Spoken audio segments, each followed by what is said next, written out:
Hello and welcome. In this devlog, I'm going to be introducing my stealth assassination game which I've been working on for the last 2.5 months. I've been working on the stealth game and it's inspired by Tenchu Stealth Assassins, which is a pretty cool stealth game which came out on the PS1 where you play as a ninja. And the premise of my game is pretty similar. You're going to play as a ninja and you're going to be tasked with completing certain missions, e.g. maybe you have to assassinate someone or sneak into an enemy's base and take some items. So I'm now going to go over some of the systems that I've been working on for this game.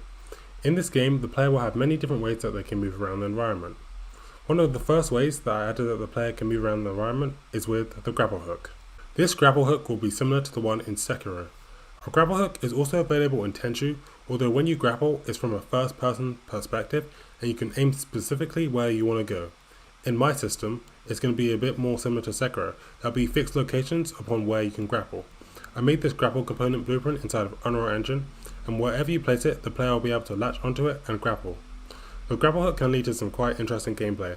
I'm going to place it in areas where you can get an advantage, or it could be placed in positions in the level which will allow the player to get a good vantage point of the level. There are still some more possibilities where this grapple hook could be used, so I think this will be a good mechanic to have for the game. Another nice stealth mechanic that I added to the game was crouching. When you're crouched, you'll move much more slowly, although you'll move much more silently, and you'll be able to sneak up behind enemies and kill them quietly. If you're not crouched and you try and get behind an enemy, they'll begin to hear you as you approach them, and you may not be able to get the opportunity to stealth kill them if they notice your presence. So it'll be a good idea in the game to not just run up to enemies, but to make sure that you're crouched and can sneak up behind them. I also plan to make it so that when you crouch in areas such as tall grass in the game, you won't be able to be detected by enemies as you have some cover. Another movement system I gave the player was the ability to peek around walls. This would allow the player to peek around corners and see enemies from a safe position. When you're peeked around the edge of a wall and you press either the left or the right mouse button, depending on which wall side you're on, the camera will zoom in, giving you a better view of what's in front of you. This is a classic stealth mechanic which I've seen in basically all stealth games, and it fits nicely into my game as well. The final movement system that I made was a climbing system. So with this climbing system, the player will be able to climb on top of walls, or they'd be able to climb to the side of walls, and this would allow them to reach new areas in the game.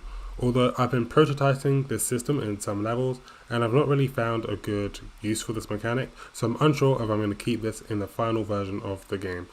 In the game, the player will also have the ability to select the items that they want to choose before going on a mission. I've added some items to the game such as throwing stars, and you're going to be able to get headshots with these items, although I still need to work on the item systems a bit more, and I'd like to cover them in a separate video, although I thought I'd showcase what I've been working on. I also plan to have an alpha of the game where you'll be able to play it and suggest any feedback or ideas that you have. If you're interested in testing this, just subscribe or join the Discord, and in about a month I'm going to make another post about this game where hopefully the alpha will be available for people to play. That's all for this video. I hope you enjoyed. Like and subscribe if you did, and I'll see you next time. Bye.